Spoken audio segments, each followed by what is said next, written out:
¿Qué tal? ¿Cómo están? Buenas noches. 20:58, 29 grados la temperatura en Asunción. Estamos en vivo y en directo. Gracias por la preferencia en otro capítulo de La Caja Negra acá por las pantallas de Unicanal. A propósito de los Estados Unidos, esto que ha generado reacciones en diferentes niveles, lo anunciado el jueves de la semana pasada por el embajador de los Estados Unidos, lo que respecta a las sanciones al expresidente Horacio Cartes, también al vicepresidente de la República, Hugo Velázquez. A propósito de Estados Unidos, en la Corte de Nueva York se retomó el segundo juicio, el sonado caso FIFA Gate, que estalló esto en mayo del 2015 y que a partir de este escándalo mayúsculo a nivel mundial, hubo 45 acusados, más de una decena de condenados, y este juicio que se lleva adelante en los Estados Unidos, de acuerdo a lo que hemos charlado con colegas que están allá siguiendo día a día la persecución de este juicio, se divide en tres etapas. La primera etapa, esto que ya mencionamos, los acusados y condenados, que afecta directamente a exdirigentes de la FIFA, también afectó acá de manera local a exdirigentes de la Conmebol.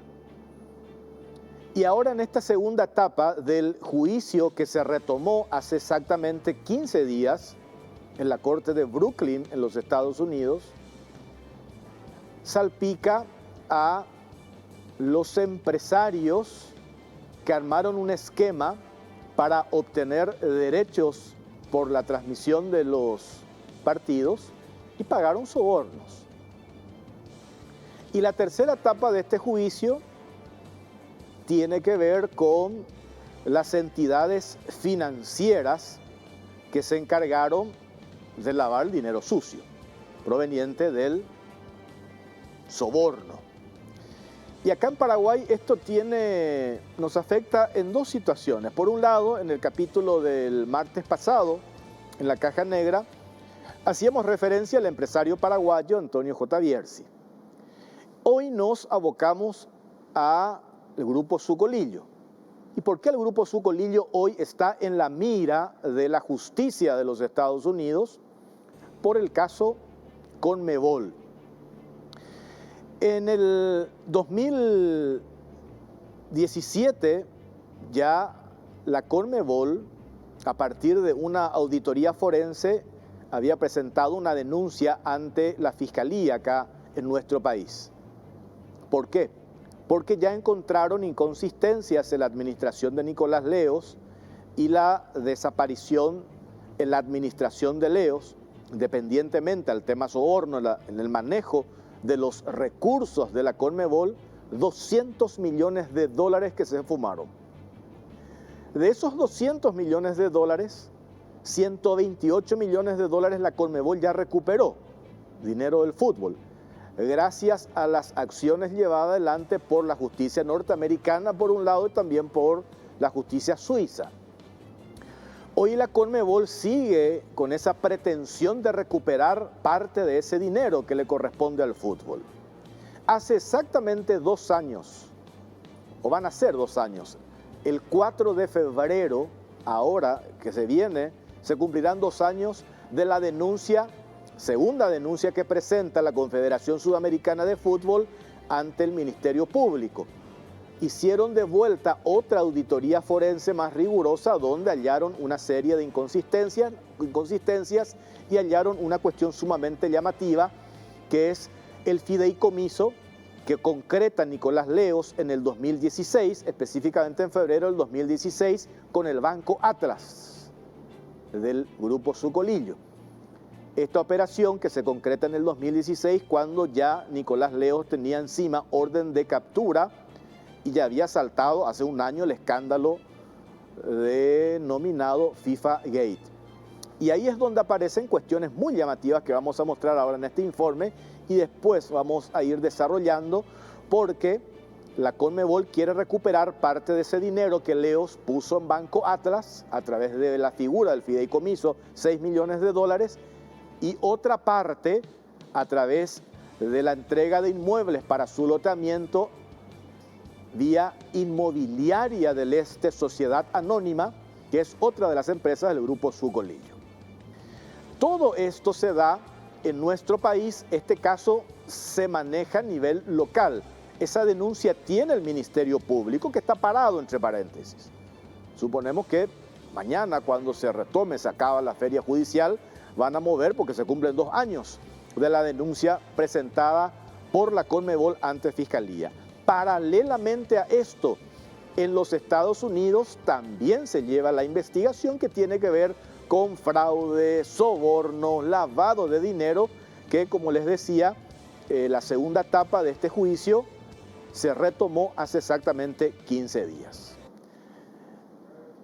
Empresas del Grupo Sucolillo, específicamente el Banco Atlas, hoy en la mira de la justicia de los Estados Unidos. Veamos el informe.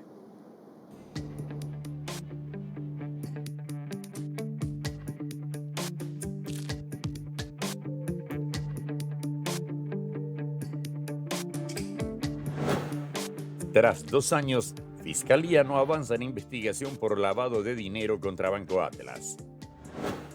Banco Central y Ceprelad blindan operaciones de Leos en Banco Atlas y no colaboran con la justicia.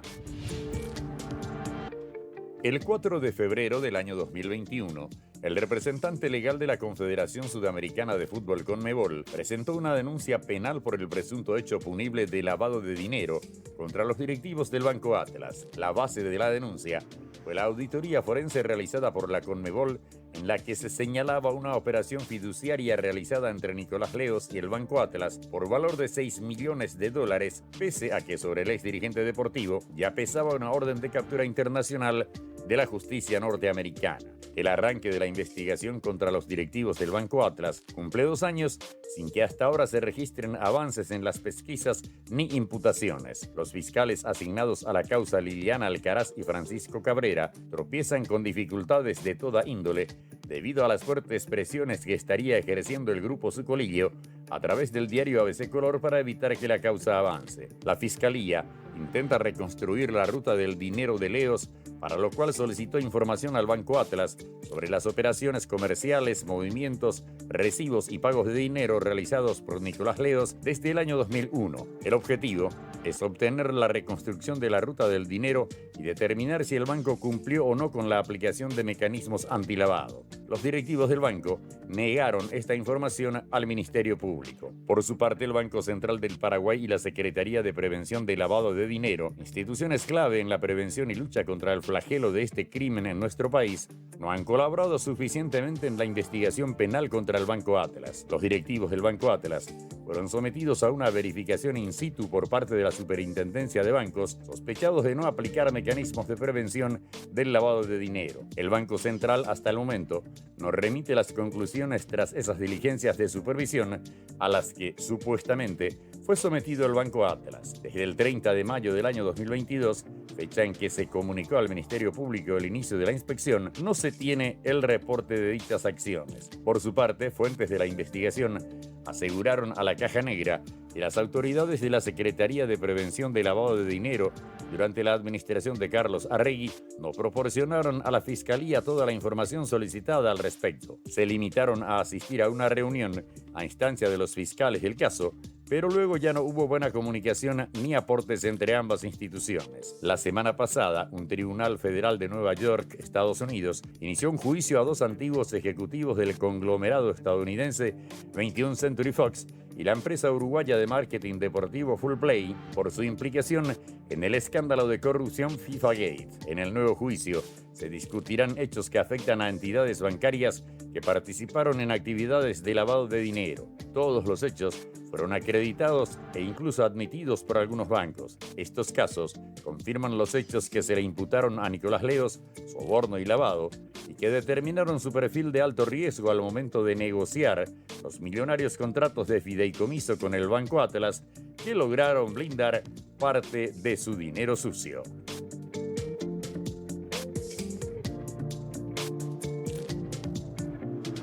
Directivos de Atlas admitieron operaciones con plata sucia y devolvieron parte del dinero lavado. El Banco Atlas admitió vía comunicado que operó con fondos de Nicolás Leos y sus familiares directos desde el año 2002. También confirmó haber recibido requerimiento en el marco de la acusación presentada por la Fiscalía del Distrito Este de Nueva York en el caso conocido públicamente como FIFA Gate. Específicamente, el Banco Atlas recibió una nota enviada por correo electrónico el 12 de agosto de 2016 por el estudio jurídico privado Queen Emanuel Urquhart & Sullivan, contratado por la Conmebol, solicitando información relevante para una investigación sobre ex empleados y fondos de la Confederación. El requerimiento de la justicia norteamericana fue enviado en el contexto de la auditoría forense realizada en estricto cumplimiento de las normas establecidas por la Fiscalía de Estados Unidos para su utilización en el marco de la acusación presentada por la Fiscalía de Nueva York en el marco del caso FIFA Gate. El Banco Atlas, a través de su director Miguel Ángel Saldívar, se negó a proveer información sobre operaciones de sus clientes, escudándose en el secreto bancario establecido en la ley. El banco del Grupo Sucolillo omitió informar que también recibieron requerimientos por parte de la justicia paraguaya, solicitud a la que se negaron a responder. Por eso la Fiscalía tuvo que proceder a un allanamiento a la sede de la entidad bancaria el 21 de abril del año 2021 para obtener información relevante en el marco de la causa por presunto lavado de dinero. La Conmebol informó en su Congreso Ordinario del 11 de noviembre del año 2020 que había logrado recuperar unos 55 millones de dólares de Nicolás Leos y del argentino Eduardo De Luca, de los cuales, según declaraciones públicas de sus directivos, 16 millones de dólares provinieron de cuentas de Paraguay. Desde la nueva administración de Alejandro Domínguez al frente de la Conmebol, se ha logrado recuperar unos 128 millones de dólares. En noviembre del año 2020, las hijas de Leos ordenaron al Banco Atlas ceder los derechos económicos de un fideicomiso y transferir a la Conmebol la suma de 8.881 millones de guaraníes. La propia familia de Nicolás Leos dejó en evidencia que la operación en el Banco Atlas fue turbia y la entidad bancaria a su vez confirmó al devolver parte del dinero que de estos fideicomisos salieron fondos como reparación de daños a la Conmebol como consecuencia de conductas atribuidas a Nicolás Leos.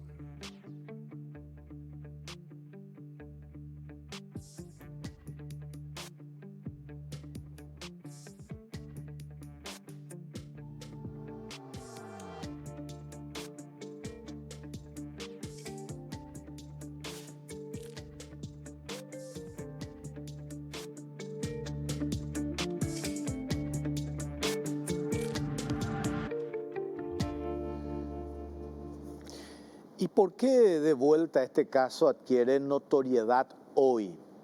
Eso es importante poner en contexto. Por la siguiente razón. Por un lado, porque hace 15 días se retomó la segunda etapa del juicio FIFA Gate en los Estados Unidos. Y voy a explicar enseguida por qué la relevancia a nivel local. Y lo otro, que el 4 de febrero se cumplen 2 años de la denuncia que presentó la Conmebol a partir de una auditoría forense donde hallaron esto que tiene que ver la figura del fideicomiso que hace el Banco Atlas con Nicolás Leos, que es lo que quiere la Conmebol, quiere recuperar la plata del fútbol. Que según nuestras fuentes de la Conmebol, ellos, la administración actual de Alejandro Domínguez, Wilson Smith, dice esa plata no es de la familia Leos, no es de los Sucolillos, esa plata es del fútbol. Y la semana antepasada, un tribunal federal de Nueva York inicia un juicio a 2 antiguos ejecutivos del conglomerado estadounidense, estamos hablando de Fox y la empresa uruguaya de marketing deportivo Full Play, por su implicancia en el escándalo de corrupción de la Federación de Fútbol Internacional FIFA. Y están en el banquillo de los acusados, por un lado, el mexicano Carlos Martínez y el argentino Hernán López. Ambos trabajaban en el negocio de la Fox en Latinoamérica y la agencia Full Play y están acusados de numerosos cargos de corrupción, fraude, blanqueo de dinero y se enfrentan a penas de hasta 20 años de cárcel. Los acusados hoy, que están en el banquillo de los acusados en el juicio que se retomó en los Estados Unidos, reitero, Hernán López, ex CEO de Fox International, Carlos Martínez, también expresidente de Fox Latinoamérica, y Full Play, que es la firma argentina de marketing deportivo. Este señor López es mejor conocido como el fundador de una empresa que había abocada también al tema marketing deportivo, que después de su salida de Fox lo fundó en el año 2016. Tanto López como Martínez enfrentan cargos de fraude electrónico y lavado de dinero. ¿Y qué es lo que se espera? Que los fiscales vuelvan a basarse en gran medida en el testimonio de Alejandro Bursaco, un ejecutivo de marketing deportivo argentino que admitió haber pagado 160 millones de dólares en sobornos y que también huyó inicialmente a Italia y se escondió cuando fue acusado en el año 2015, que después terminó confesando todos los delitos. Los fiscales alegan que tanto López y Martínez ayudaron a pagar sobornos a funcionarios de fútbol sudamericano para obtener derechos, por un lado, de Copa Libertadores y la Copa Sudamericana, y que utilizaron sus relaciones hechas a través de la corrupción para obtener los derechos de las Copas del Mundo 2018 y la última que se hizo en Qatar 2022. Los acusados, por su parte, negaron tener conocimiento de sobornos, argumentaron que cualquier acto de corrupción fue cometido por Bursaco, quien cuidadosamente los ocultó de sus socios comerciales, incluida la subsidiaria de Fox que ayudaron a administrar. Todo esto, hay un seguimiento en las redes de Ken Bessinger, que es un periodista del New York Times, que está cubriendo todos los días allí en la corte en Nueva York y que permanentemente informa detalles del avance del juicio en su segunda etapa que se está llevando adelante. ¿Qué implicancias o impacto podría tener este juicio en el marco de la investigación local por el desvío de dinero de la Conmebol? Es lo que hablábamos hace rato. Muchas implicancias. ¿Por qué? Porque en Estados Unidos siguen los juicios y los procedimientos que incluyeron entidades financieras que participaron en actividades de lavado de activos. Los hechos fueron acreditados y estos casos confirman, porque abarcan conductas de leos, los hechos en que en su momento determinaron su perfil de alto riesgo, antes incluso de las operaciones de fideicomiso que concretó el 11 de febrero del 2016 con el Banco Atlas. Y respecto a estos hechos, Conmebol recuperó fondos por medio de decisiones en los Estados Unidos y en el caso local se profundiza hechos de lesión de confianza en la administración de fondos de Conmebol y su destino, es decir, cómo hizo leos para lavar dinero. Y ahí es donde surgen elementos que se habrían utilizado dos empresas del Grupo Sucolillo. La primera, el Banco Atlas, con la figura del fideicomiso, 6 millones de dólares, y la otra empresa, la inmobiliaria del Grupo Sucolillo, Inmobiliaria del Este, Sociedad Anónima. Vamos a la cronología del caso Operación Lavado de Nicolás Leos, que tenemos en unas placas para entender mejor esta historia, si podemos compartir. Vamos con la primera placa de la cronología del caso Lavado, que afecta al exdirigente deportivo Nicolás Leos y a estas dos empresas del Grupo Sucolillo. Arrancamos con el primero. Sacamos el zócalo para que se lea. Ahí está. Nicolás Leos renunció en abril de 2013 a sus cargos de la Conmebol y FIFA luego de escándalos y sospechas sobre sobornos, inclusive ante la posible apertura de una investigación por parte de la FIFA. En el 2015 tomó estado público la persecución penal por parte de Estados Unidos, que incluía el blanqueo de dinero. Leos estaba sindicado como responsable del desvío de unos 200 millones de dólares de la Conmebol. El siguiente.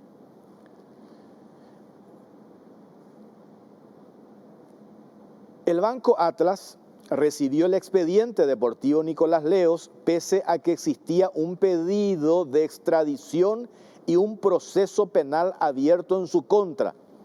Más de 6 millones de dólares en fideicomiso que montaron esto para blindar el dinero de Nicolás Leos, porque toda la plata de Leos estaba siendo embargada y asegurarse que no sean objeto de embargo. El siguiente. En fecha 11 de febrero de 2016, Leos negoció 2 contratos de fideicomiso, ahí tiene que decir con Banco Atlas, tengo que hacer la corrección, con Banco Atlas. Ambos fueron celebrados apenas 1 mes y 4 días después del allanamiento a la Conmebol en el marco del difundido escándalo FIFA Gate y de la prisión domiciliaria citada en contra de Leos.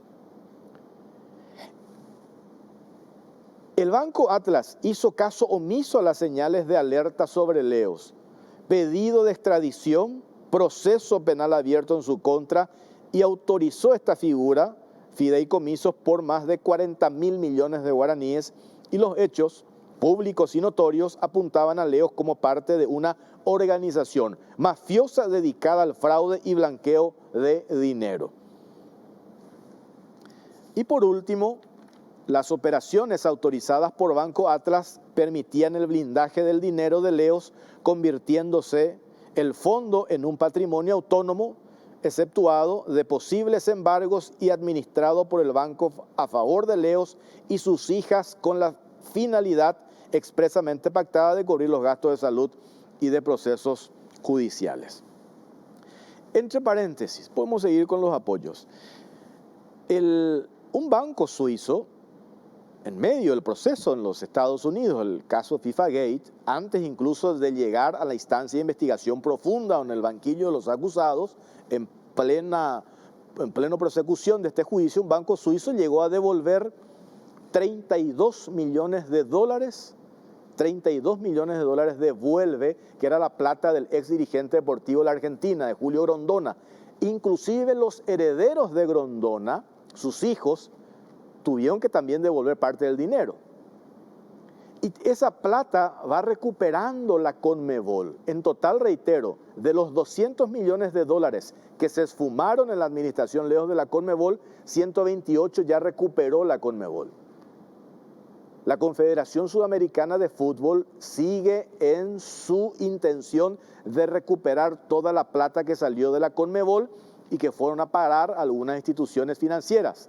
Entre ellas, acá está el caso Banco Atlas e Inmobiliaria del Este. Entre paréntesis, también para recordar, parte de este dinero, de los 6 millones de dólares, las hijas, inclusive la esposa de Nicolás Leos, ya llegaron a devolver una parte de ese dinero a la Conmebol. Y ahí nos preguntábamos nosotros, ¿se acuerdan de esto? Si la plata tuvo un origen que se depositó al Banco Atlas lícito, ¿por qué las hijas decidieron devolver parte de ese dinero?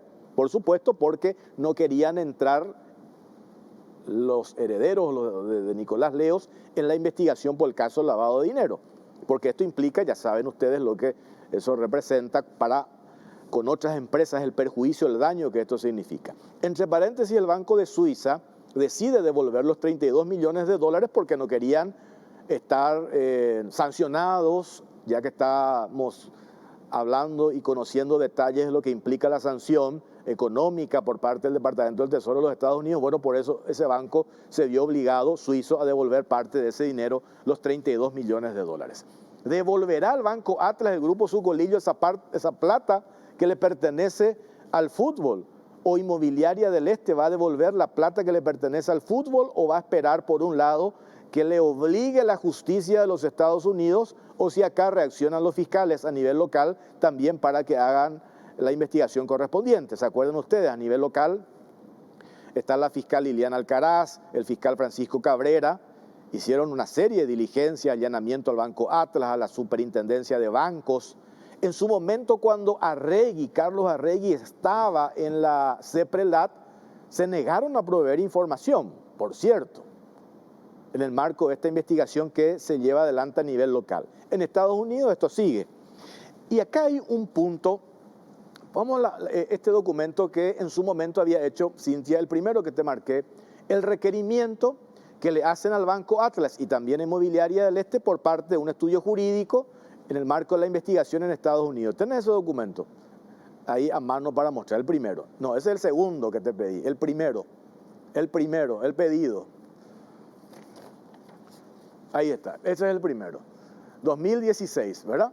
Ahí está el pedido que le hace al Banco Atlas en relación a todo el movimiento de dinero de Nicolás Leos. ¿Qué responde Miguel Ángel Miki Zaldívar, presidente del Banco Atlas, a este requerimiento? Que no podían proveer la información porque se amparan, ahí está, en el secreto bancario.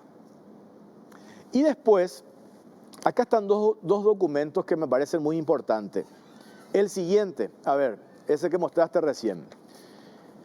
Esto, y deja ahí por favor, este es el análisis de perfil asignado que tiene fecha 16 de marzo de 2013. Supuestamente, ya en el marco de la investigación a nivel local, el banco Atlas hizo un análisis del perfil de Nicolás Leos. Y esto firman dos personas que yo no sé si hoy siguen trabajando en el Banco Atlas, está ahí la firma de estas personas, donde alegan los ingresos de Nicolás Leos y que justifican todas las operaciones que Banco Atlas autorizó con Nicolás Leos. ¿Y por qué eso que está allí marcado es importante? Porque acá, y es esto lo que a nivel local la Fiscalía tiene que investigar, dice Paz, presidente de la Confederación Sudamericana de Fútbol, un ingreso de Nicolás Leos de $120.000. Y ahí abrimos un paréntesis. A juzgar por la fecha, si ven este documento un poco más arriba, dice 16 de marzo de 2013. Nicolás Leos, el 16 de marzo de 2013, seguía siendo presidente de la Conmebol. Él recién renuncia en abril del 2013, un mes después. Entonces, ¿cómo se explica que ya pudo haber cobrado Nicolás Leos $120.000 Paz presidente, es decir, como expresidente de la Confederación Sudamericana de Fútbol? Es imposible. El único documento, vamos al tercero, ahí podemos, al tercero ese podemos ampliar, el único documento que mostró Nicolás Leos cuando pidió la operación de fideicomiso al Banco Atlas fue esto, que es una fotocopia de lo que supuestamente él venía recibiendo $10.000 por mes en su condición de presidente honorario de la Conmebol. Este documento no existe en la Conmebol, no hay un acta de cesión de la Conmebol en donde se le otorga esa figura de presidente honorario a Nicolás Leos. Y el Banco Atlas, acá es donde se delata que no hicieron la operación de debida diligencia. Cuando el Banco Atlas cierra la operación de fideicomiso el 11 de febrero de 2016 con Nicolás Leos, por un lado, Leos ya tenía orden de captura internacional, ya había saltado el escándalo FIFA Gate, ya tenía prensa negativa en contra, sin embargo el banco le hace esta operación. Y este documento que muestra Leos es de 2015, donde supuestamente él también, para justificar sus ingresos, muestra que recibía $10.000 por mes de la Conmebol. Y volvamos al documento anterior. Esto tiene la Fiscalía en su poder. Este documento, con esa fecha, análisis de perfil, con esa fecha que es clave, 16 de marzo del 2013, confirma que este es un documento, o que podría ser un documento fraguado por el Banco Atlas para justificar el movimiento de dinero de Leos y justificar el fideicomiso. De lo contrario, no se entiende cómo en marzo del 2013 Nicolás Leos pudo haber ya cobrado $120.000 como expresidente de la Conmebol cuando él todavía seguía siendo presidente de esa institución, porque él termina renunciando el 22 de abril del 2013. Y ahí está, dice Paz, presidente, $120.000 que supuestamente Leos venía cobrando. Y toda esta documentación tiene en su poder el Ministerio Público a nivel local. ¿Por qué el Ministerio Público abrió una investigación? por una denuncia inicial que hizo la Conmebol en el 2017 y por otra denuncia que cumple 2 años ahora, el 4 de febrero, que la Conmebol hizo el 4 de febrero del 2020 una denuncia ante el Ministerio Público. Porque la Conmebol, reitero, quiere a toda costa recuperar el dinero que le pertenece al fútbol. Por este volumen, para ir cerrando, 200 millones de dólares que la administración Leos se esfuma de la Conmebol, recuperaron 128, hay una parte todavía que quieren recuperar y ellos consideran, con las evidencias halladas en la auditoría forense, de que parte de ese dinero que sacó Leos de manera ilícita de la Conmebol fueron a parar, por un lado, al Banco Atlas y por otro lado a Inmobiliaria del Este a través de compra de inmuebles y que después la inmobiliaria se encargó de lotear.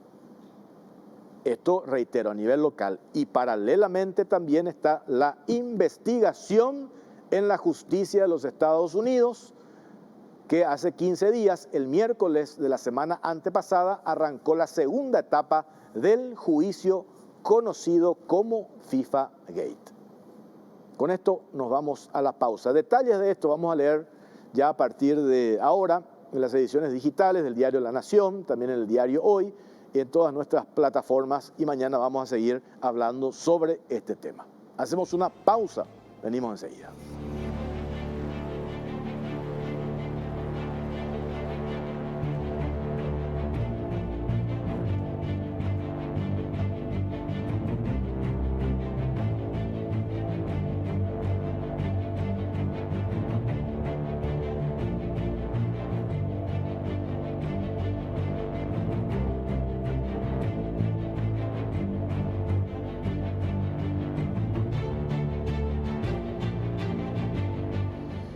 La idea Pad D330 combina perfectamente el rendimiento de una portátil con la libertad de una tablet repleta de funciones y aún así de pequeño tamaño, rápida y un procesamiento fluido. Cuenta con cámaras y una batería que dura prácticamente todo el día. Además también puedes escribir directamente sobre este 2 en 1 extraíble o simplemente con su teclado. Tenés lo mejor de Windows y Office, podrás arrancar rápido y mantener la concentración sin preocuparte de que tu notebook no pueda con tanta información. Lenovo IdeaPad D330, donde una portátil se fusiona con una tablet. Encontrala en las mejores tiendas del país. Lenovo representa y distribuye Celex S.A.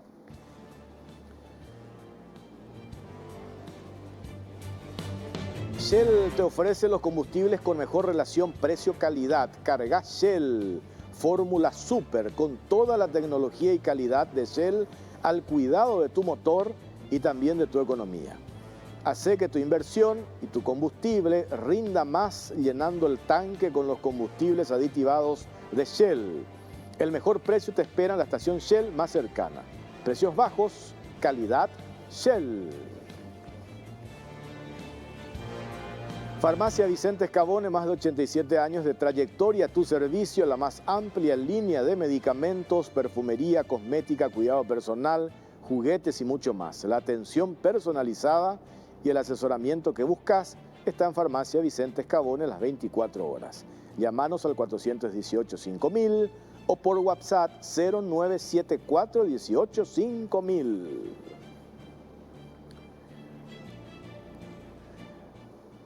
Presentamos ahora un informe que tiene que ver con una situación que se da con Fundasa, que es una fundación que depende de la Asociación Rural del Paraguay. Hay denuncias puntuales de direccionamiento de compra de vacunas contra la aftosa. Veamos el informe y a la vuelta hablamos con nuestros invitados en relación a este tema.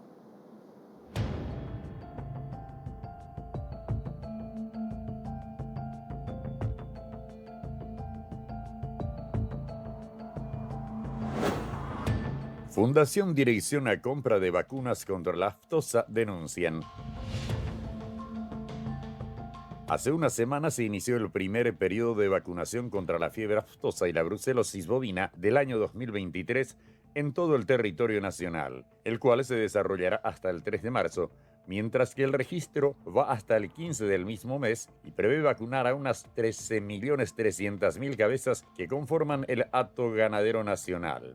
En los primeros días de la campaña antiaftosa ya comenzaron a surgir varias quejas de parte de ganaderos y de médicos veterinarios respecto a la supuesta falta de transparencia e informaciones sobre las marcas de vacunas que están habilitadas y disponibles para ser aplicadas. La Fundación de Servicios de Sanidad Animal Fundasa, una entidad dependiente de la Asociación Rural del Paraguay ARP, es la encargada de manejar el 80% de la venta de vacuna antiaftosa y presuntamente ejerce una presión sobre los grandes ganaderos para que compren directamente a la misma. La fundación es producto de una alianza entre la ARP y el Servicio Nacional de Calidad y Salud Animal SENACSA. La misma se ocupa del traslado de la dosis y la certificación con miras a tener el estatus sanitario de país libre de fiebre aftosa. Según denuncias acercadas a la producción de la caja negra, los funcionarios de varias regionales de la fundación estarían mintiendo a los ganaderos al decir que no tienen determinadas marcas de la vacuna y así los direccionan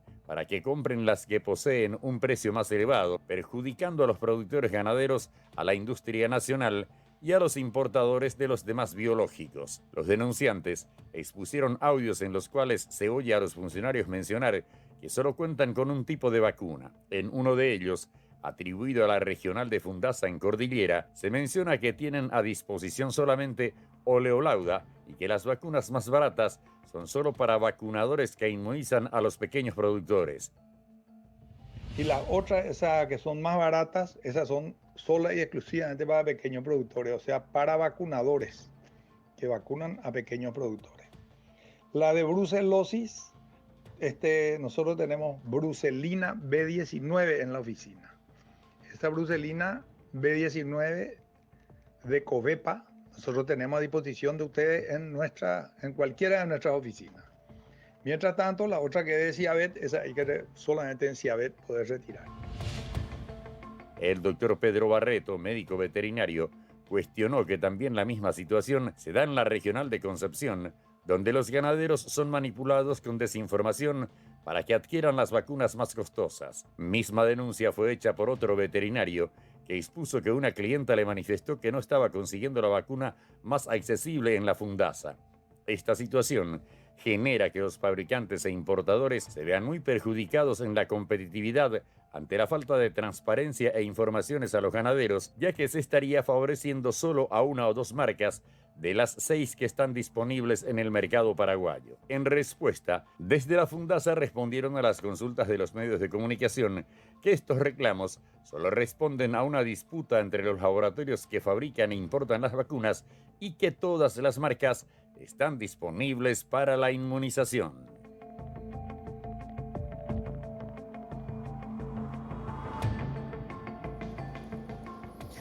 Está la licenciada María Eugenia Acosta Vallejo. ¿Qué tal, licenciada? Hola Jorge, muy buenas noches a la audiencia y muchas gracias por la oportunidad. ¿Se reduce esto, como estaban diciendo en la rural, a una disputa de las empresas, de los laboratorios que proveen? No existe ninguna disputa comercial, sino esto viene no de ahora, sino de hace años atrás, ¿verdad?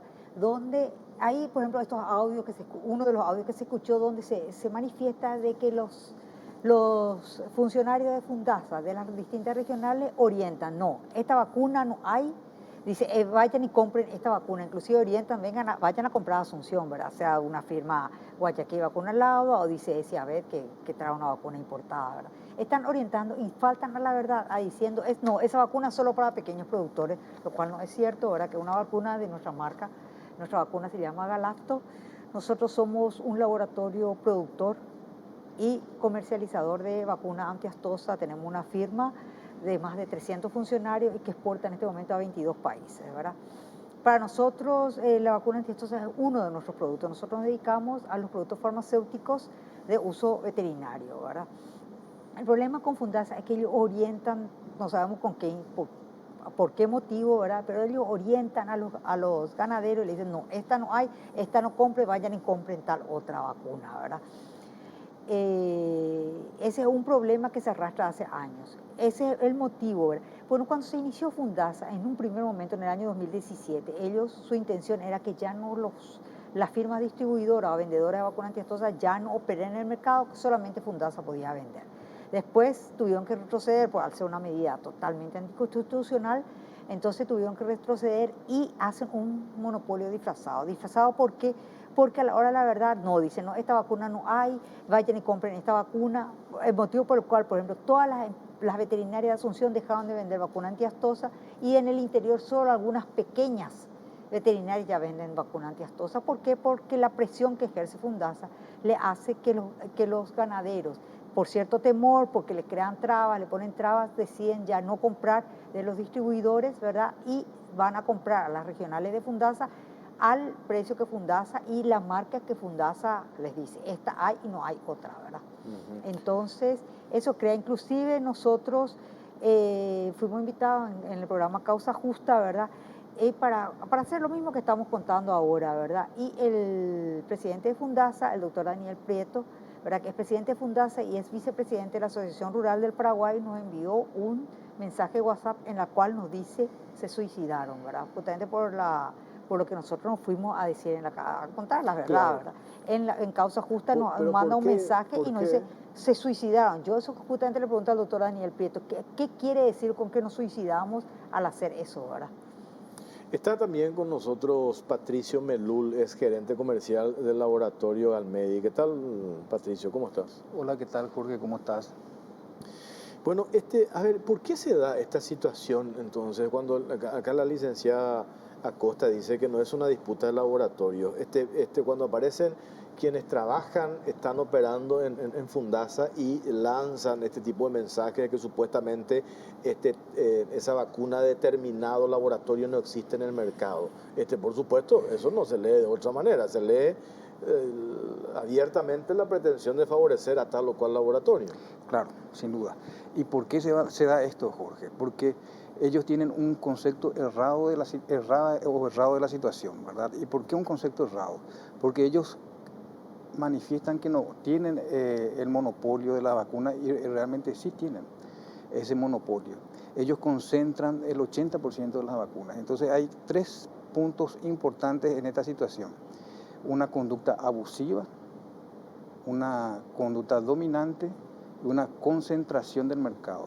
Esos tres puntos son los puntos que realmente no tiene en cuenta Fundasa para tomar estas decisiones comerciales, ¿verdad?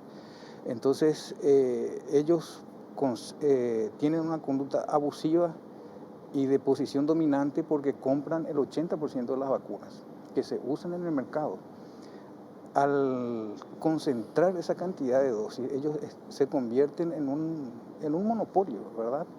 Y no nos dejan a nosotros prácticamente ningún espacio para poder salir a competir libremente en el mercado. Entonces, la competencia, podemos decir que hay una competencia desleal de parte de Fundasa, una conducta, como mencioné recién, abusiva, porque no le dejan al productor, por ejemplo, comprar libremente. Ellos en algunos departamentos, el productor sí o sí debe ir a comprar de Fundasa, y si Fundasa no tiene una marca, el productor debe comprar la marca que posee Fundasa. Entonces, si uno no entra a ofertar la Fundasa, no le vende o perdió la oportunidad de venderle a Fundasa, queda en una situación de desventaja en el mercado, porque ellos son los que definen prácticamente la comercialización de estas vacunas. Entonces, cualquier laboratorio productor y cualquier empresa importadora debe pasar por Fundasa, o si no pierde competitividad, pierde capacidad de vender el producto que fabricó o importó. Y ese tema es que Fundasa no está teniendo en cuenta. Ellos están manejando solamente el tema de estatus sanitario y les resbala la cantidad de empleos que se puede estar perdiendo, la cantidad de empresas que pudieron haber quebrado justamente por esa situación de Cuasi monopolio. Sí, esa posición de dominancia que ellos tienen del mercado. ¿Esto a partir de cuándo se da esta situación? Y esto se da desde el principio, desde el año 2017 que se creó Fundasa, esa fue su intención, ¿verdad? Supuestamente Fundasa lo que quiere es mantener la cadena de frío, pero si Fundasa dice vayan y compren de un determinado local en Asunción, ¿cómo ellos pueden garantizar la cadena de frío? O aunque Fundasa misma le venda en las oficinas las regionales, el ganadero se va, retira la vacuna de la oficina regional, pero él pone en su camioneta y lleva al campo. tampoco Fundasa puede garantizar la cadena de frío. O sea, que eso que dicen que es para garantizar la cadena de frío, no es cierto. Hay mucha disconformidad en contra de Fundasa, tanto de empresas comercializadoras como de los mismos ganaderos, ¿verdad? Que ellos están reclamando también esas prácticas abusivas. Fundasa debe permitir que sea el ganadero que elija la vacuna de su preferencia, sin tener que orientar ni manipularle a una determinada marca. En materia de precios, ¿cómo está entre una vacuna y otra? Y hay diferencias de precio, ¿verdad? Hay diferencias de precio entre una y otra, ¿verdad? Y las calidades hay algunas mejores, ¿verdad? Nuestra vacuna, inclusive con una importada, son las que tienen los mejores resultados de potencia, ¿verdad? Porque la vacuna, para poder ser comercializada, tiene que pasar por unas pruebas de potencia en campo que realiza Senaxa, ¿verdad? Senaxa tiene que aprobar la vacuna y permitir su comercialización.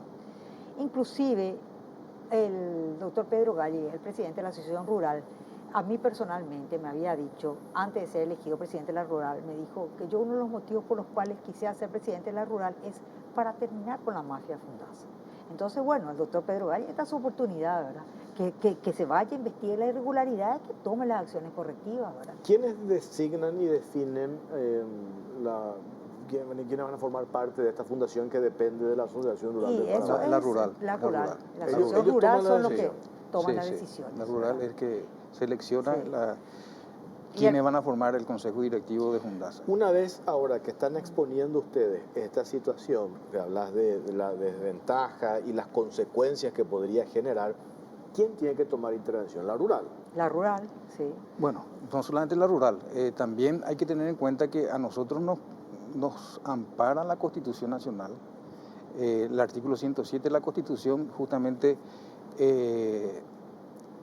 garantiza la libre competencia. Además de garantizar la libre competencia, prohíbe la formación de monopolios.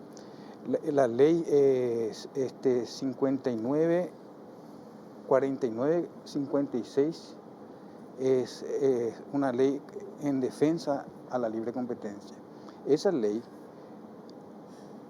aclara perfectamente que si uno acapara el 45% o más del cupo del mercado, ya puede ser considerado una conducta de concentración del mercado y puede tener consecuencias jurídicas. Entonces, hasta ahora nada más la CONACOM es la que debería estar interviniendo en este sentido, pero es una ley que prácticamente nadie conoce.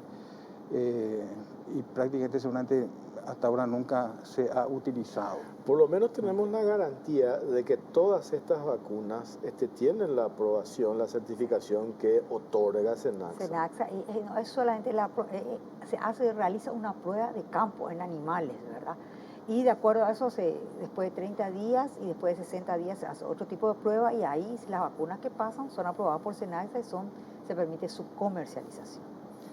Hoy, ¿qué es lo que hay? Un poco para que la gente también entienda. Senaxa, ¿qué es lo que Fundasa, ¿qué es lo que dice? La fundación que depende de la Asociación Rural del Paraguay. No, solamente esta vacuna hay, vacuna no hay. Solamente pueden comprar esta vacuna. Solamente le dicen eso a los ganaderos. A los ganaderos. Cuando que en realidad en el mercado se tiene y en abundancia las otras vacunas. Sí. Entonces, y testimonio de eso hay audio incluso que los propios ganaderos comparten, ¿verdad? Sí. Que es cierto que no hay, por ejemplo, la vacuna que trae tu laboratorio, que es biotécnica, que ese no hay. Por supuesto tenemos acá en cantidad. ¿Quién les dijo eso? Y acá exhiben un audio de empleados de Fundasa que hacen este tipo de afirmaciones. Entonces, ¿cómo se entiende eso? Yo el otro día le escuchaba al presidente de la Rural y él, insisto con esto, dice, es natural que cuando se da este proceso, este periodo de vacunación, se dé esta competencia de laboratorio. Pero al escuchar esos audios de los empleados de Senasa, de Fundasa, claramente están direccionando, influyendo en los ganaderos qué tipo de vacunas tienen que comprar, que eso que debe quedar a criterio del ganadero, ¿verdad? De qué vacuna quiere aplicar, siempre y cuando tenga la certificación que otorga Senaxa. Claro. Y fíjate, es así, ¿verdad? Y claro que es así. Y fíjate cómo ellos aplican esa posición dominante, que si uno no está dentro de las licitaciones que ellos realizan, prácticamente está fuera del mercado. ¿verdad? Entonces ellos justifican, o pueden justificar, ellos no se presentaron a tiempo, y ahí está justamente la prueba de su posición dominante. Si uno perdió la posibilidad de entrar en la licitación por A o B motivo, pierde la oportunidad de entrar al mercado, porque ellos tienen el 80% del mercado, y esa es una posición dominante, abusiva, porque no nos permiten a nosotros competir libremente.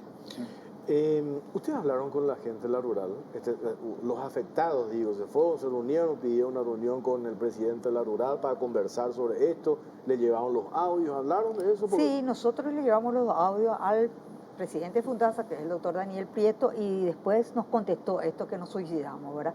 También le enviamos los audios al presidente de la rural, el doctor Pedro Galli, pero el doctor Pedro Galli no quiso meterse en esta cuestión. Y a él es el que le corresponde, el que tiene la mayor autoridad, que les corresponde investigar. Hay una la realidad, Jorge, sí, que realmente nadie quiere, digamos, mover el avispero de Fundasa. ¿Por qué? ¿Qué hay ahí? O sea, hay esto, ¿verdad? Esto que estás mencionando. O sea, tampoco, por ejemplo, los directivos yo creo que hacen el mejor de sus esfuerzos para justamente hacerlo lo más transparente posible. Pero como en toda institución gigantesca como es Fundasa, siempre hay cosas que se les escapan o cosas que realmente ni quieren ver, ¿verdad? Y esas cosas, ese contubernio que acontece pasa justamente en la mitad del mando de Fundasa, ¿verdad? O sea que los dos extremos podemos liberarlos y considerar que ellos hacen su trabajo, pero en el medio hay como una zona gris, una nebulosa, en donde justamente en ese sector es donde Fundasa tiene que empezar a trabajar y transparentar, ¿verdad? No solamente a la hora de llamar a pedir las ofertas a la vacuna y de la aplicación. Hay una zona gris que ellos se lavan las manos y dicen es el ganadero quien elige. Y de repente no es el ganadero quien elige, sino que es influencia de los empleados de Fundasa. Sí, es un empleado de Fundasa que dice, bueno, yo necesito esta cantidad de dosis.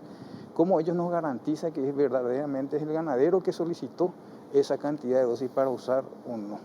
Y ahí está la zona gris que Fundasa debe trabajar para mejorar. Que esta historia se repite siempre en este periodo.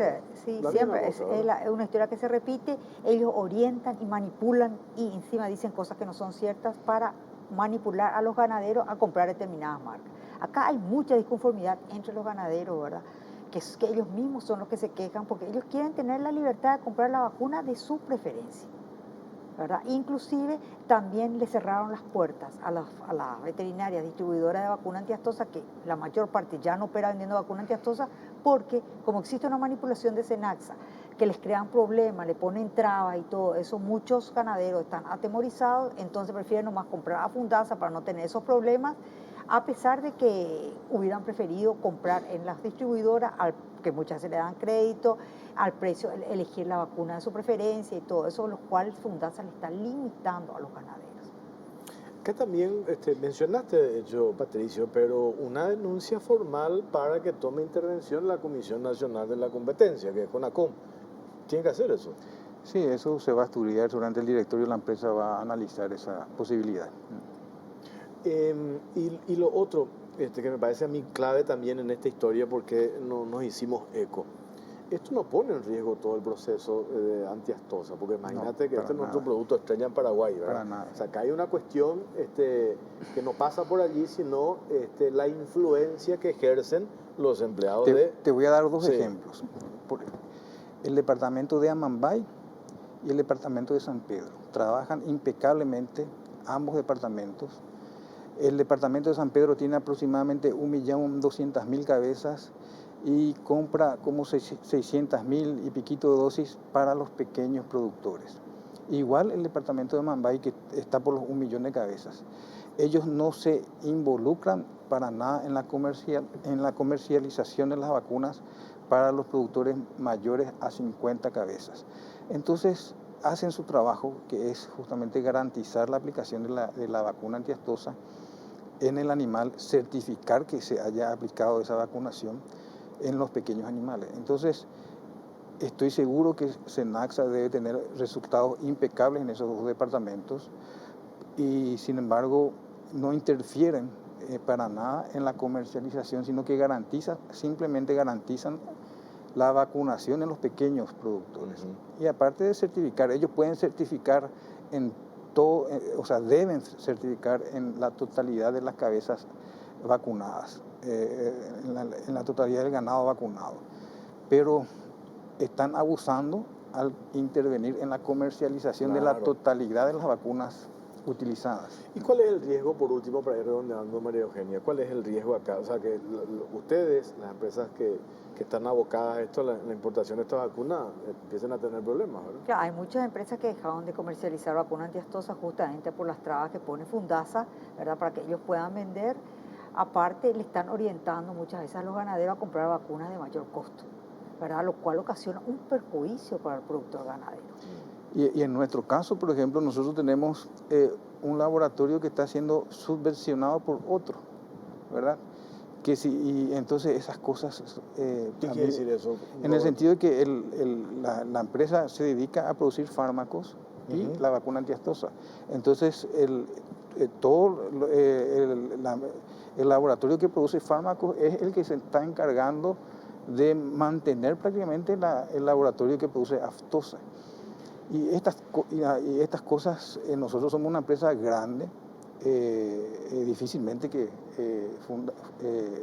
a una empresa como Galmedi se le saque del mercado, pero esto pasa con empresas más chicas que quebraron y pueden llegar a quebrar otros importadores, por eso también prefieren llamarse a silencio. No. Bueno, vamos a ver cómo está. A mí me parece dos caminos acá. Hablar francamente con las autoridades de la Asociación Rural del Paraguay. Yo no sé si así como dice Patricio, que parece que se quiere ocultar todo lo que pasa allí en Fundasa.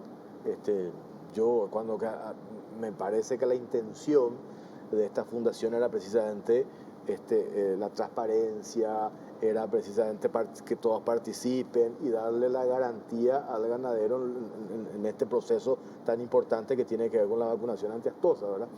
Y lo otro, eso que mencionas, lo de la competencia desleal, ¿verdad? Esto es una cuestión garantizada en la Constitución Nacional, ¿verdad? Deberían formalizar esa denuncia ante la Comisión Nacional de la Competencia. Me parece que por ahí viene la mano. Pero lo que sí hay, registros y testimonios puntuales de ese direccionamiento con un par de audios, que nosotros pasamos uno, ¿verdad? Hay una cantidad de audios que avalan esto que ustedes están denunciando. Entonces, por eso yo no entiendo el mensaje que les envió el doctor Daniel Prieto, para que nos dice nos suicidamos. Que no entiendo qué quiere decir. Y eso es lo que queremos nosotros que nos aclare el doctor Prieto, ¿verdad? O sea, que a partir de ahora les ponen la cruz a ustedes. O sea, si ya estaban luego operando en contra de ustedes, parece que ahora con más razón. Con más razón. En vez de ser autocríticos. De esa manera, ¿verdad? O sea, la autocrítica es la que falta, sí, ¿verdad? Eso es lo que falta. Patricio, gracias por tu tiempo. Muy gracias. Amable. María Eugenia, bueno, muchas gracias. Gracias a ustedes por la oportunidad. Hacemos una pausa. A la vuelta hacen uso de su derecho a réplica, uno de los temas que habíamos tocado el martes pasado, esta disputa por tierras de la cabaña Itacuá. Van a dar su versión la otra parte afectada en la denuncia que expusimos el martes pasado. Pausa, venimos enseguida.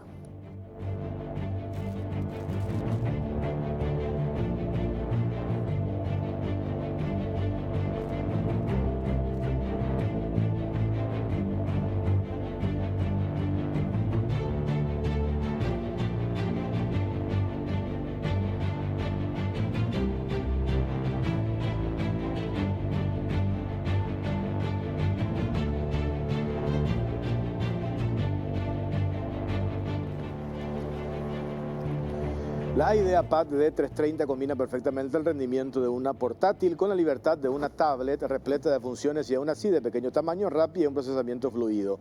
Cuenta con cámaras y una batería que dura prácticamente todo el día. Además, también podés escribir directamente sobre este 2 en 1 extraíble o simplemente con su teclado. Tenés lo mejor de Windows y Office, podrás arrancar rápido y mantener la concentración sin preocuparte de que tu notebook no pueda con tanta información. Lenovo IdeaPad D330, donde una portátil se fusiona con una tablet. Encontrala en las mejores tiendas del país. Lenovo Representa y distribuye Celex S.A. Llegaron las ofertas de verano a Bristol. Vení y aprovecha los mejores precios del país sin entrega inicial. Y con tu compra estás participando de sorteos todos los días de millones en efectivo. Compras gratis y en febrero una increíble Volkswagen Amarok full equipo 0 kilómetro. Piscina Bestway 4.678 litros. Ahora solo 18 cuotas, 84.000 guaraníes. Bristol, la mejor casa de electrodomésticos del país. Farmacia Vicente Scabone, cada vez más cerca tuyo. Contamos con 70 sucursales en todo el país. Ofrecemos la mejor atención, el asesoramiento profesional que los 87 años en el mercado nos permiten ofrecer. Llámanos al 021-418-5000 o por WhatsApp 0974185000. Farmacia Vicente Scabone. Rodrigo Jara está con nosotros.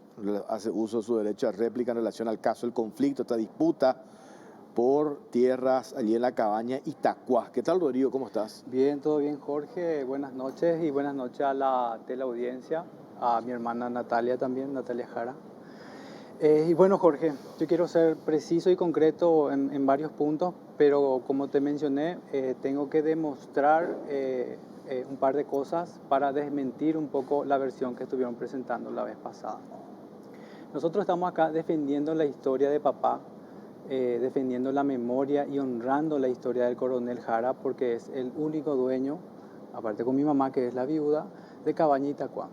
El terreno siempre perteneció al coronel Jara porque fue él quien poseyó, fue él quien hizo las mejoras durante 30 años de su vida.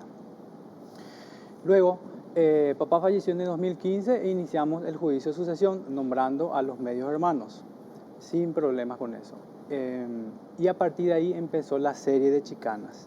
Yo recuerdo, Jorge, que en la entrevista pasada, a ver si me hace recordar un poquitito, Tania Jara dijo de que Raquel era la única dueña. Sí. Ok.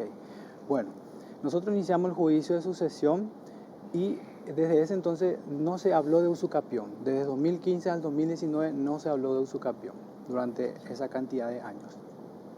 Nosotros fuimos las víctimas durante 7 años porque hemos visto, si pueden mostrar las imágenes por favor, papá falleció en el 2015 y a partir de ahí inició una invasión de tierras a nuestra tierra, a donde está Cabaña Itacuá. Tenemos 2 fincas ahí, la 1044 y 1044.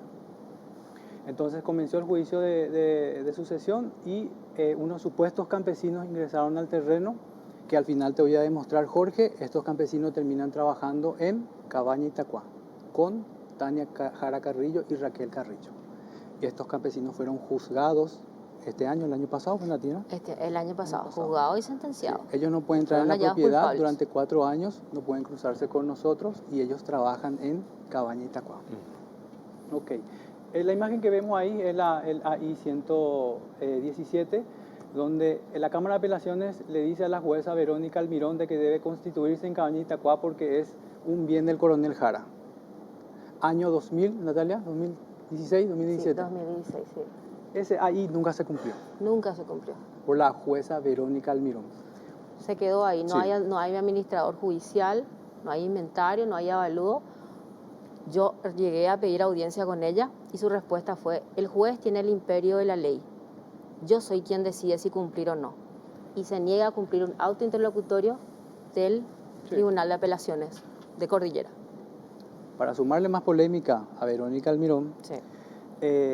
Raquel hace el juicio de usucapión allá por el 2019, podemos pasar, y es la misma Verónica Almirón la que acepta el inicio de la usucapión. Inicia el juicio en el juzgado de Verónica Almirón, coincidentemente. ¿Y esto qué es? Bueno, parte de lo que es amenaza de muerte, él es un funcionario de Cabaña Itacuá. Cuando nosotros pretendimos ir a visitar la tumba de papá, porque papá está enterrado en Cabaña Itacuá, y esta persona nos recibió con esa escopeta calibre 12 y con amenaza de muerte. Es un funcionario, no sé si sigue trabajando ahora todavía con Cabaña Itacuá. Para colmo, fue funcionario de papá durante 5 o 7 años. Sí, fue su persona. Bueno, Otra cosa que tuvimos sufriendo nosotros, los políticos. Yo hago esas preguntas. ¿Un senador puede pedir ayuda a sus colegas para que hable con otro para pedirle ayuda en este juicio? Que un senador invita a jueces a su casa a cenar y hablar del juicio de su campeón y de su sesión corresponde. Que un senador envía personas a su nombre a conversar con jueces corresponde. Yo tiro esto porque después más tarde voy a decir también por qué Rosa Bracha es bueno haciendo cuentos. Pueden decir que yo puedo hacer cuentos por eso. Después tenemos una multa del MADES de aproximadamente 200 millones de guaraníes para Tania Jara, Ocabaña y Itacuá. Se inició allá por el 2017. Está cajoneado. Encajoneado, totalmente cajoneado por no Entonces, tener nosotros relación de falta. ¿Por qué ustedes esperaron que en el 2015, cuando murió este señor, recién empezaron con esto? ¿Por qué no lo hicieron antes? ¿Por qué no le reclamaron antes? No, papá. Es que el dueño, como, pero mi padre es el dueño, ¿qué vamos a reclamar si el auténtico dueño era mi padre? ¿Qué podíamos reclamar nosotros cuando el auténtico dueño, el que se comportaba como poseedor, era mi padre, el coronel Jara? ¿Qué teníamos que reclamar ¿Y nosotros? ¿Por qué los administradores, por ejemplo, de esta cabaña, no aparecen ustedes, aparecen El que Tania? comenzó el negocio, puedes hablarle vos sobre eso, Ok, sí. ¿puedo pasar las imágenes, por favor? Disculpame, Jorge, yo sé que es muy serio, pero yo un poco para romper con mi nerviosismo tengo que reírme un poquitito. Claro. Yo administro Cabaña y Itacuá por 2 años por ahí, desde el 2010 al 2012. Rosa Bracho no te comentó eso. Los abrachos, entre paréntesis, para la gente sepa, el abogado. El abogado, Sí. no te comentó. Podemos pasar hasta llegar a la parte de correos. Yo administré, papá me dijo, ¿vos querés pagar tu facultad? Sí, papá, dale, venía acá hasta la cabaña, junta clientes y vamos a hacer dinero. Me dijo, dale, papá, y empezamos a hacer el negocio. Luego yo por cuestiones de estudio me retiré un par de años por diferencias con Raquel y con Tania, porque ya me daba cuenta que ellos estaban jugando por un lado y en ese entonces yo no tenía la intención de jugar esa pelea, ¿verdad? Y papá estaba ahí, papá administraba y llevaba el negocio. Ahí quiero hacerte una pausa. En ese momento esa diferencia empieza porque Rodrigo cumplía la legislación ambiental, porque mi hermano es ingeniero ambiental, y él lo que quería era tener orden y respetar esas normas ambientales. En el caso que entraba mucha gente, y mucha gente de más, ¿verdad? Y mi papá era partidario también de eso, de cuidar el espacio, de cuidar la naturaleza, y la gente entraba mucho. Y ahí es cuando mi hermano tiene diferencias con Tania, porque Tania lo que quería era tener mucha más gente y cobrar más. Y mi hermano lo que quería era preservar el ambiente y llevar a cabo las normas ambientales. ¿Por qué la administración, por ejemplo, porque a mí me mostraron acá documentación, las facturas de las mejoras realizadas en esa propiedad aparecen en nombre, no de ustedes? Facturas falsas, totalmente falsas. Falsas. Pero de las supuestas mejoras realizadas. De las supuestas mejoras, falsas, totalmente falsas. ¿Por qué le parece que perdieron el juicio de Usucapión? Esas facturas son totalmente falsas, fueron dadas de baja. Presentaron un documento, un contrato, porque ellos hablan de que la justicia no le dio curso a esos contratos. Pero es muy fácil que yo haga un contrato de fecha anterior, ¿verdad? Y te diga, no, esta propiedad yo la hice. Se tiene que llevar peritaje eso, ¿entendés? Ellos, por ejemplo, llevan toda su artillería en contra de González Río, en contra del tribunal, pero no hablan de Verónica Almirón. Y yo te voy a decir una cosa, Verónica Almirón toda la vida, Beto Velar fue el que le mandaba a ella lo que tenía que hacer. Beto Velar, el político Varela, esta de Coronel Oviedo, ¿quién no sabe ni Itacurubí la cordillera?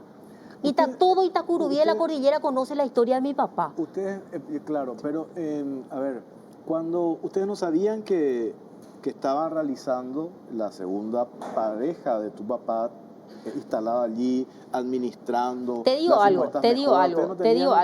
Yo sabía, claro que sabíamos que tenía un amante. Porque papá era el administrador. Porque papá era el dueño, papá era el administrador, papá era lo que hacía todo. Sabíamos la existencia de esta amante. Cuando ellos dicen acá que yo le llamo amante, ¿qué nombre le puedo poner, Jorge? Porque mi papá, primero en tu documental habla de que en el segundo matrimonio de Ovidio Jara, mi papá solo tuvo un matrimonio. ¿Qué pasa? Ellos no quieren que yo la llame amante, pero si mi papá no la honró en vida, ¿por qué lo haríamos nosotros? Mi papá era el que tenía que honrarle a Raquel Carrillo. ¿Qué tenía que hacer? Tuvo cuántos años para divorciarse. Ese bien, ese inmueble, finca 1484, ¿por qué si es que él quería no pasó a nombre de Raquel? decime, ¿de dónde Raquel Carrillo tendría dinero para hacer todas esas inversiones? Es que fue el coronel Jara que hizo las inversiones, que creó. Mi padre era un visionario. Todo Itacurubí de la cordillera conoce la historia de mi padre. Es más, sus camaradas, él era uno de los mejores oficiales de su remesa, conocen su historia, eso es irrefutable. Raquel Carrillo lo que fue la amante de Ovidio Jara. Y lastimosamente, si mi padre no le dio el lugar de esposa y no se divorció de mi mamá para casarse con ella, ¿qué es lo que nosotros vamos a hacer? De estas mejoras que se realizaron allí, porque a mí me mostraron esas facturas, todo estaba a nombre de Raquel Carrillo. Y claro, son facturas falsas. Claro, ahí yo quiero hablar de eso un dicen que ratito. esas facturas Claro que son falsas. falsas, Sí, totalmente, sí. de toda falsedad, está demostrado eso. Las facturas que ellos metieron al juicio, vos agarrás el timbrado, el número de factura, metes a la SED y están dados de baja. Eso es pasible de multa. A nosotros un abogado nos dijo, y un periodista que habló con nosotros, nos dijo, che, te van a recibir una multa de millones Claro, si es que llega a la SED. es falso, totalmente falso. Entonces, para redondear un poco, Jorge, las víctimas durante 7 años realmente fuimos nosotros. Y somos nosotros los que estamos honrando la memoria de papá. ¿Sí? No, totalmente. Sí, ahí ¿Por qué vemos lo de la escritura pública, pues, otra cosa que tengo acá, Sí. llevaban a Asunción y no en Cordillera? La sucesión está en Cordillera. La sucesión está en Cordillera. Nosotros presentamos el juicio de obligación en el juzgado de Verónica Almirón, porque ella es la que entiende la sucesión de Ovidio Jara. Y ella rechaza y pasa al otro juzgado. Y ahí se hace el juicio de obligación. La doctora Bracho dice que no, que nosotros que por qué llevamos a cada cupé. Yo le hago una pregunta, señor Torres. Sí. Si nosotros teníamos tráfico de influencia y si teníamos peso en cada cupé, íbamos a litigar 8 años, no pudiendo visitar la tumba de nuestro finado padre. Son 7 años de litigio, 7 años que no podemos visitar la tumba de nuestro finado padre, enterrado en Itacuá, porque fue la última voluntad del coronel. Estaba viendo también que nos mostraron acá fotografías cuando ustedes dicen que la señora Carrillo invadió la propiedad. Pues hay fotografías, por ejemplo, cuando las hijas de la señora Raquel Carrillo con tu padre tenían, no sé, 4 o 5 años. Claro, por 1996, supuesto. que estaban en ese Por lugar. supuesto que estaban ahí, compartían en ese claro, lugar, porque son nuestros medios hermanos. Ujú. Por eso ellos... Pero ¿cómo por se eso, da entonces la invasión que dicen ustedes? no, Si ellos desde el invasión, 2012 tienen la, no, supuestamente la administración. no existe un juicio de invasión en contra de ellos. Es solamente un juicio de usucapión lo que estamos litigando ahora. El juicio nuevo de invasión ahora es otro, que es nuevo, porque nosotros llegamos a corroborar de que ella instigaba a los invasores para invadir las propiedades de la sucesión, ¿me entendés? Y ahí es donde yo le denuncio hace unos meses por invasión, pero esto ya es nuevo ahora, porque comprobamos la complicidad de los invasores con Raquel Carrillo. Sí, ¿Entendés? sí. Esa fue la Permiso, denuncia, Nati. sí. Los invasores son Amado Campos, y está en una de las imágenes, quiero que pase por favor de la parte de los oficios judiciales. Amado Campos, un tal Jiménez y Braulia Ocampos. Amado Campos y Braulia son funcionarios. Ellos de testigo frente al juez le dicen, yo trabajo en Cabaña Itacuá, mi patrón es Tania Jara Carrillo y Raquel Carrillo. Y estas mismas personas fueron condenadas por invasión. Por invadir los inmuebles del acervo hereditario de su propio padre, lo que demuestra que siempre hubo una complicidad ahí. Sí. Es un proceso abierto ahora. Tenemos realmente. daño ambiental, quitaron piedras, pelaron el arroyo no se puede recuperar, es impresionante el daño ambiental que hicieron. Son los daños campesinos. ambientales irreparables, Sí. lo que causaron ellos. A mí me ponían clavos miguelitos y echaban los cocoteros, a Natalia también. Sí. Natalia se quedó a vivir 2-3 meses en el medio del monte para defender la tierra. ¿Ustedes cuando su papá vivía todavía sabían que él estaba allí con Raquel, con sus hijas, manejando, Te administrando? explico, te digo algo. Yo tenía Pero nosotros. nunca le reclamaron cuando estaba en vida ¿Qué tu le papá? voy a reclamar a mi papá si él es el dueño? ¿Qué le puedo decir a mi padre porque él le trae a su amante o a sus otros hijos? ¿Qué le voy a Pero reclamar? estaban administrando. No puedo reclamarle nada. Mi papá era el que tomaba todas las decisiones. Es más, le voy a decir, te digo más, ya que me estás hablando de que ellos tomaban esas mujeres, le voy a llamar esas mujeres, ¿verdad? Nunca han pasado el puente de la amistad cuando mi papá murió. Pero mi papá falleció y se fueron a Europa, se fueron a Estados Unidos y a todo. Pero mientras mi papá vivía, ¿usted entiende guaraní? Sí, Bueno, claro. que ni siquiera pasaron el puente de la amistad y van a venir a hablarme ahora de que ellos eran todo. Mi ¿Por qué me papá. dijiste lo de guaraní? No entiendo. No, y porque te iba a decir en guaraní, ¿verdad? Pero No, bueno. Aparte, vaciaron 2 cuentas. Las de cuentas banco. las cuentas que tenía papá dinero a su nombre, se vaciaron las cuentas. Papá murió a las 5 de la mañana, a las 7 de la A mañana. las 7 de la mañana se o quitaron 7 y cuentas media, de cuando se dinero a su abre los cuenta. bancos, bajó. O sea, hay muchas cosas acá. Nosotros, bueno, volviendo otra vez al tema, vos me decís, ¿por qué no reclamamos? ¿Qué yo le voy a reclamar a un padre? Papá, ¿por qué está ella acá? Es la madre de mis hermanos. ¿Qué le voy a reclamar? No le puedo. Pero ellos muestran que tenían la administración del 2012 de esas cabañas. Ellos, claro, pero mi papá era el que decidía todo ahí. Uno. Después, ¿sabes qué te digo más? Vos me hablas a mí de que ellos tienen la administración, que ellos estaban ahí. Te digo una cosa, si vos llegás a investigar... No, yo no te hablo, te cuento lo que me dijeron. Te digo, cuando me decís eso, te digo una cosa. Ellos nacieron en Coronel Oviedo, Sí. cursaron sus estudios en Coronel Oviedo. El único hijo último, el más chiquitito, es el que nació en Itacurubí, en la cordillera. Lo que demuestra, cuando abrimos la sucesión, tenemos más de 18 notificaciones, las cuales ellos reciben en Coronel Oviedo. ¿Por qué? Porque ellos iban y venían. No, es que ellos vivían ahí y mucho menos que las mejoras las introdujo Raquel Carrillo. El único que tenía capacidad económica y sobre todo tenía la visión era el coronel Ovidio Jara, mi padre. No puede ser, Raquel, sin desmerecer, ¿verdad? Porque una mujer no simplemente por pasar por la facultad tiene que ser inteligente. Mi papá fue el creador de todo eso y existen pruebas irrefutables. Las entrevistas que se le hacía, la Yaica le hizo entrevista a papá, montones de periodistas, las autoridades de Itacurubí en la cordillera, todos sus camaradas, toda la milicia. Era mi papá el poseedor y el dueño de todas esas mejoras. Te digo más, ahora vos me decís esto, yo te digo, 7 años hace que nosotros litigamos, ellos 7 años que administran arbitrariamente bienes de la sucesión, demostrado en el juicio de Usucapión. Ahora lo que ustedes quieren quedarse ustedes con esa cabaña. No, ahí vamos a aclarar también, Jorge, por favor. Sí. Nosotros queremos que la sucesión siga como es normal. Como decía ¿Cómo un dice tío, la ley? simplemente cuadrado, decía. Sí, simplemente cuadrado. Sí. Mi padre cuando, este bien, este inmueble, finca 1484, está a nombre del sobrino de mi papá. Sobrino muy querido, por cierto, ¿verdad? Cuando en una oportunidad mi primo le pregunta a papá, ¿qué vamos a hacer, tío, si es que pasa algo y a vos te pasa algo? Lo que corresponde por ley, mi hijo, lo que corresponde por ley. Ese es mío, yo compré estando con mi esposa, es mío y que la ley haga lo que tiene que hacer. Por eso iniciamos el juicio de obligación. Totalmente. No, la pareja no. ¿Por qué su hijo? ¿Por qué? Pero vivieron ahí, o sea, estuvieron ahí. No, los hijos no se discuten eso. ¿Por qué? Porque nosotros mismos iniciamos la sucesión nombrándole a ellos como herederos. Cuando iniciamos el juicio de obligación, ahí figura que debe ser transferido a los herederos de la sucesión, que son también los Jara Carrillo y los Jara Rotela, ¿verdad? Que somos nosotros. En ningún momento. Ahora, Raquel Carrillo no entra como heredera, porque primero que mi papá solamente una vez, en términos burdos te voy a hablar, una vez nomás se casó mi papá y muere divorciado, y muere casado con mi mamá, ¿verdad? Entonces no puede hablarse de una unión de hecho, no se puede hablar de nada de eso. Ahora, el derecho de mis hermanos nunca estuvo en duda.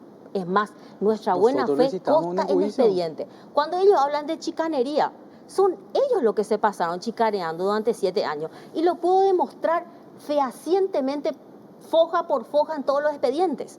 De ninguna manera hemos chicaneado. Nosotros no somos políticos, que nos vamos ahí a ofrecernos a políticos para que nos hagan favores. Yo no sé, ya no me da la edad y no me da la belleza tampoco para hacer esas cosas, ¿verdad? No sabemos si era una mujer bonita, cómo iba a terminar, ¿verdad? O jovencita, pero no me da el cuero. Sinceramente no me da el cuero y soy demasiado radical. Y mi papá siempre dijo, por la ley, ustedes van a irse por la ley. Y nosotros somos los que honramos la memoria del coronel Jara, que cada itacurubiense conoce. Es imposible. Tengo que hacer una pausa. Contame un poco después qué es lo que ustedes quieren. Listo. Pausa cortita, venimos enseguida.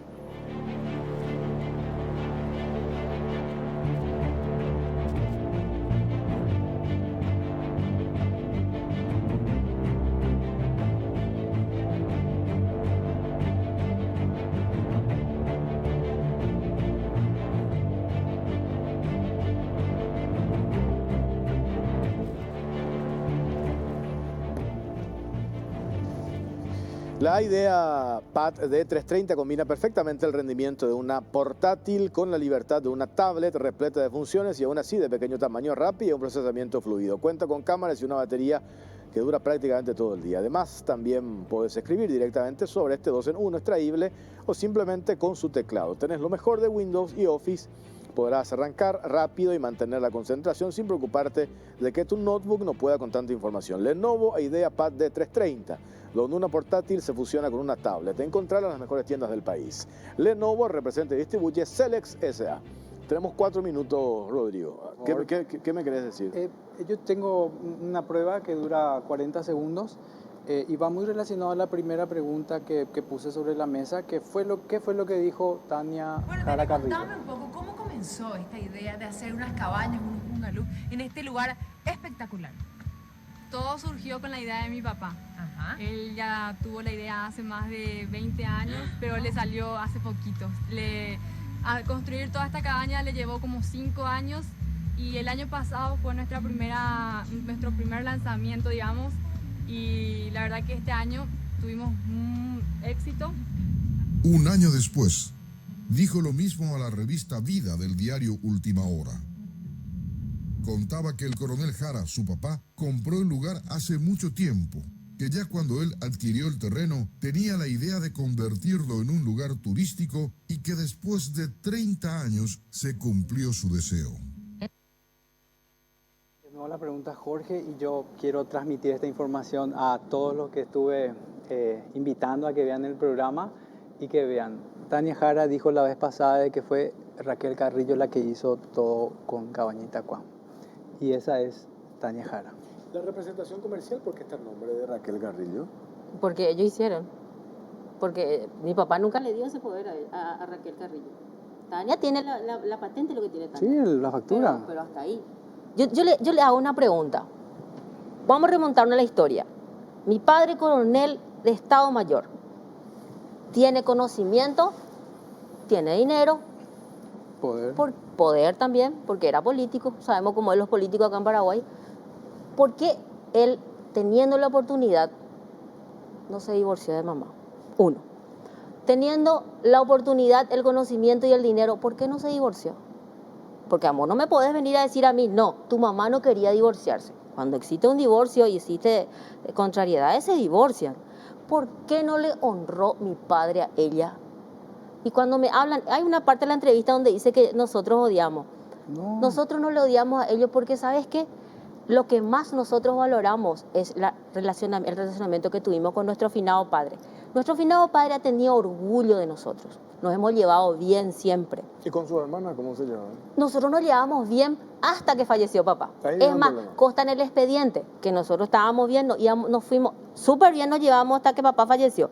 Llegó Semana Santa y él quiso ir a visitar la tumba del coronel. Yo le llamo el coronel. ¿Sabe por qué? Porque a veces yo le llamaba, ¿qué tal, coronel? ¿Cómo le va? Al papá le gustaba que le diga yo coronel. Por eso de repente digo mi padre o a veces digo el coronel, ¿verdad? Y él se va para visitar la tumba y ahí le reciben con armas, que ahí está la foto. Le reciben con armas y ya no le dejan entrar para visitar la tumba de papá. Total, a ver, lo que recuerdo, ¿verdad? 50 hectáreas y 22 está en la cabañita Cuá, ustedes 28. No, en realidad es menos. Menos, mucho menos porque el título... Bueno, ¿qué es lo que ustedes quieren? ¿Quieren compartir la administración en la cabañita Cuá? No, hay que hacer el juicio de sucesión. De la sucesión, y hay que ver qué dice la sucesión eso. sobre eso. Ahora, yo entiendo y ellos hablaron con más personas para intentar hacer una negociación y la vez pasada intentaron suponer una negociación. La abogada que agarraron ahora, la Bracho, esta es hermana de una jueza de Lambaré. O sea, toda esa entra, ¿entendés? Que ellos hablan con políticos. ¿Quién no sabe? ¿Quién Itacurubí no sabe, coronel Oviedo, todo lo que está pasando? Bueno, a ver, ¿qué es lo que ustedes quieren? Que la sucesión siga su curso normal, sí. Que se cumpla la ley. Sobre todas las cosas que se cumpla, que para eso tiene que haber, primero tiene que haber un administrador judicial, ¿verdad? Judicial o se puede, nosotros queremos que el juez decida, ¿verdad? En este caso Verónica Almirón toda la vida estuvo de acuerdo con ellos. Es más, Verónica Almirón, cuando muere mi papá, la jueza de la sucesión. No. Verónica Almirón cuando mi papá fallece tiene una casita. Cuando mi papá ya le estaban comiendo los gusanos, pobrecito, mi papá ya tenía una mansión.